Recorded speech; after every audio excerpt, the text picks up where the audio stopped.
Hey everybody, and welcome back to Super Comic Fun Time. So today is Friday. It is the 22nd. It is the day after the solstice, the 22nd of June. And I hope you're having a wonderful week. I've had a pretty good week. And I picked up my comic books on New Comic Book Day, Wednesday, and I've already read them all. I didn't get quite as many as the last week. And I'm going to go over them with you today. I'm going to, there will be some mild spoilers. I'm going to try not to spoil anything too much. I'm just going to try to give like kind of hot takes, and I might try to highlight a panel or two from my book. Oh, I've got 2 viewers. Welcome, viewers. Let's see. So the last 2 weeks have been a really fun weeks for New Comic Book Day. Last week just was fantastic, although there were a couple of duds, you know, in my mind. I'm going to start off with the one that's not a dud, but it was kind of like at the lower end of the scale this week, and that is Tony Stark Iron Man #1. And I'm just going to credit the people up here by Dan Slott, Valero Shitty, and is that right? Skitty, I don't know how to pronounce it. I feel bad. Edgar Delgado. So this book was, it was fun. It was like popcorn, I think. It deals with this guy who I think is Dan Slott, like a cipher for Dan Slott, and he is creating something with robots. They are, how you say, trying to get them to work together. And then he gets hired by Tony Stark because Tony Stark buys his company. And this guy just kind of lives in, like, as Tony Stark describes it, it's a man cave. Now this starts with some robotic competition that happened 25 years ago. And this guy might have been the coach for the other team. That part was a little confusing. Yeah, this is probably like the highlight of the book. It's like somebody had posted this panel online before I read it, and it's basically like, you know, this character, Dan Slott, is coming into Stark Industries or whatever they're called. I think they're called SU, Stark something. I can't remember. But anyways, they've got talking cats and dogs. And so like, it's kind of funny here because she's saying, all the milk again, Mr. Shapiro? And the cat says, it was Jerry from accounting. And the lady says, there is no Jerry from accounting. And then the cat says, the dog drank it. And then you can see the dog drinking milk. So maybe the cat's telling the truth. It's kind of like a weird thing, but it's kind of a cool panel. I enjoyed it. And the whole point of this is kind of like Dan Slott is introducing both himself and us to his version of Iron Man. And it's just a fun book. There is like this, you know, it's like I just read what is it called? The 10 Days of the Beast by I call them the 2 Jims. Jim Aparo was the artist, and Jim Starlin was the writer. You know, I'm a big Jim Starlin fan, so I picked that up at Half Price Books last week. And both of these books deal with like the beast. So that book dealt with the KG beast, and you know, it's very biblical in its undertones. And this one is too, kind of. It's like they get this emergency and they call it, what do they call it? Like an F3. I can't remember what they call it, a triple F. And like the Dan Slott cipher is kind of thinking it's like a tornado. He goes, well, that's not the highest form of tornado. And they explain that that would be like a 3F or something. So anyways, like the monster in here is Fing Fang Foom, and it's a dragon or a great beast. And you know, this is like, I guess like it's just a popcorn book to me, at least so far. This is like, the whole story is called Self-Made Man. So this is part 1 of Self-Made Man. And I more or less enjoyed it. So I, you know, the Dan Slott character is like, this is awesome. And, you know, I'm just assuming that he wrote himself in here as kind of like this character. That's what it seems like to me. I don't think he was anywhere beforehand. And so, yeah, this was a fun book. if you're got a tight budget, it's not a must-have, but it was a fun book. It was a fun read. I really enjoyed it. So next up is Justice League #2 by Scott Snyder. And this book was pretty good also. It's wordy. It's very wordy, but I found myself really engaged in it. This one took me the longest to read this week just because Scott Snyder, I assume, is so verbose. I'm just looking like here we've got the 3 people credited. Snyder, Jimenez, and Sanchez are the 3 people. I did not immediately find the credits inside, so I'm going to just skip that part. But this book continues on with the last one. This one is a little more focused on Lex, but just a little. There isn't really like one focus going through any of these books. It's like Scott Snyder just crammed so much stuff in here, and I like I say, I enjoy it. We have Sinestro showing up and John Stewart. There's like some stuff with him in here. And do we learn anything? I guess we learn a little bit about what this singularity or whatever it is that crashed into Earth that they allowed last time. It's like, look at this. Preacher. I've read the first book of Preacher. I don't remember anybody with a dog face, and I haven't seen the show yet. That looks really creepy. I just noticed it now. It's like, oh my God. Well, I've read the first volume of Preacher. Maybe someday I'll go over that with you guys.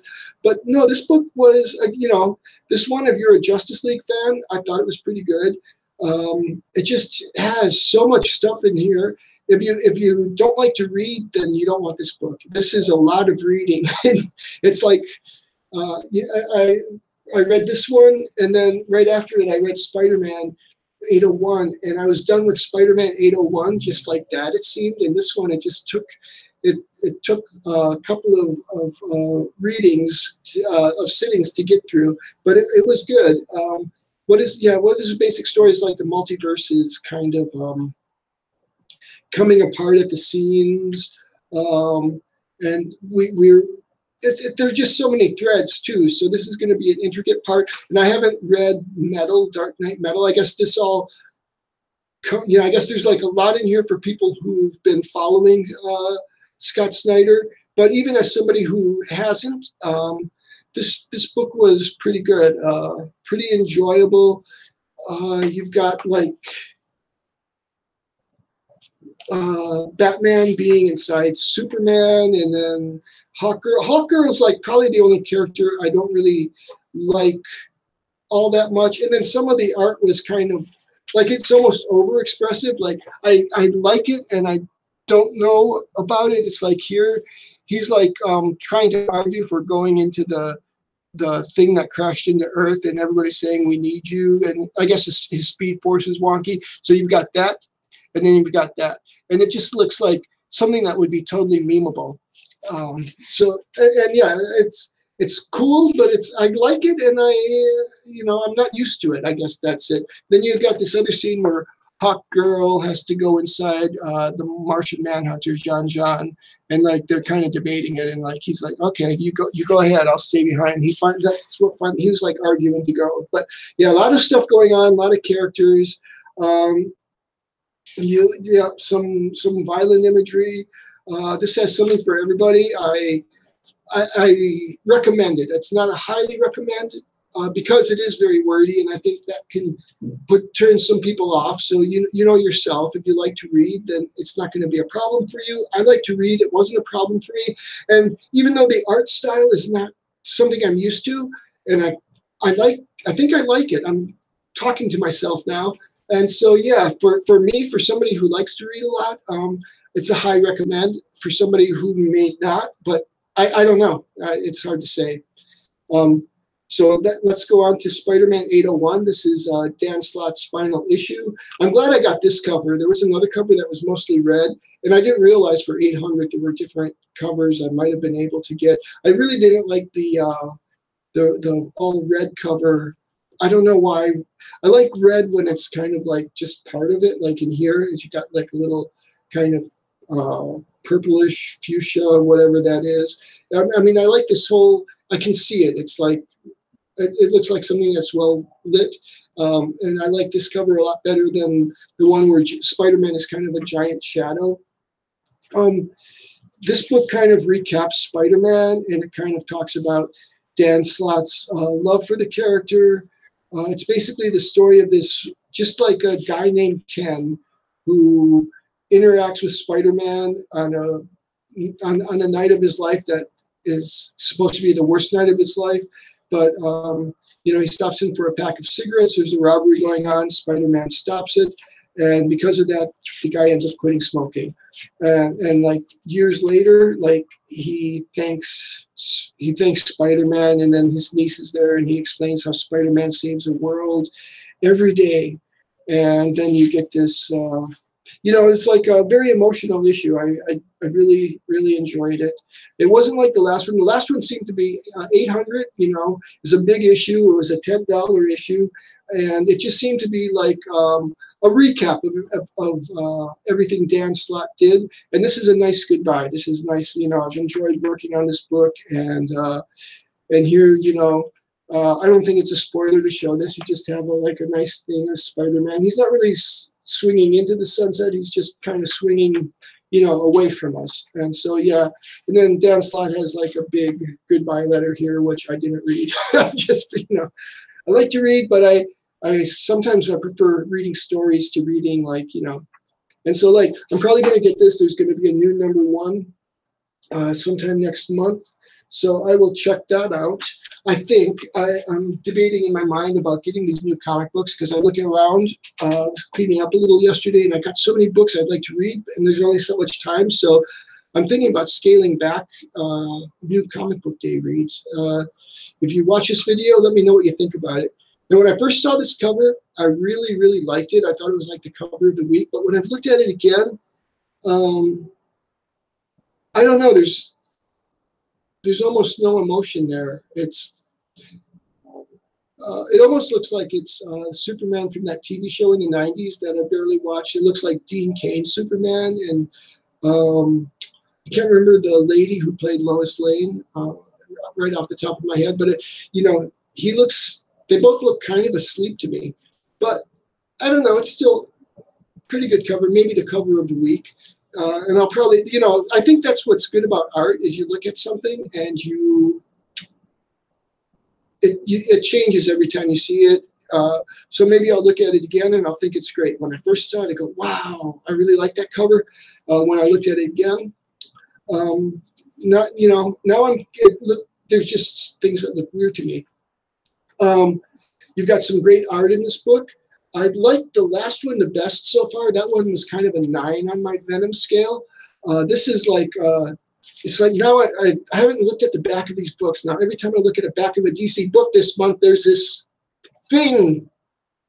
I don't know what that is. I should read my other volumes of Preacher to find out what that thing is. Anyways, this continues the story fairly well. Very enjoyable. I don't want to, this one was not quite as intense as the last issue. This one is probably back to around 8.3, where most of the other issues have been for me. But it's a good issue. You open up with this artwork, mild spoilers. And, this one is basically they're fighting this Kogel-Zal guy, and, he's kind of bragging about what he did to Krypton. So, and that's all I'll say about this. I really highly recommend this whole series. I'm 2 more issues left, 2 more weeks, and I wonder if it's going to wrap up or it's just going to lead into Bendis's next thing. I kind of hope it wraps up so that you can leave off if you like. Normally, I would expect, and I think this is kind of poor planning. So maybe Bendis has thought about this a little better, but a lot of times, the second to last issue is where everything ties up. And then you have this kind of last issue that nothing really happens in. And they might be trying to set something up for the next storyline, or they might not. And it's just, I'm kind of hoping that it just kind of ends, and if there is any sort of epilogue, it's just 1 or 2 pages at the end, because it does seem like there's a lot more of this story to tell. I could be wrong. Time will tell. A week will tell. I look forward to getting issue 5 next week. This is like at the top of my list right now. Highly recommend if you like Superman. And then this week, this wasn't on my list at first, but I decided to get it. I decided to get it partly because this was the last issue of Doctor Strange #1, so Doctor Strange #2 came out this week, so I got both of them. And this is a really good story. I really enjoyed it. It's Doctor Strange in space. The gist of it is Doctor Strange kind of loses his powers, and Tony Stark gives him a spaceship. He says, go off into space. You know, there's no more magic on Earth. You have to just go and refresh. And it's fairly well written. It's, again, a very wordy one, but it's not quite as dense as Scott Snyder. This is written by Mark Waid. Mark Waid and Jesus Sayes are the people on here, listed on the cover.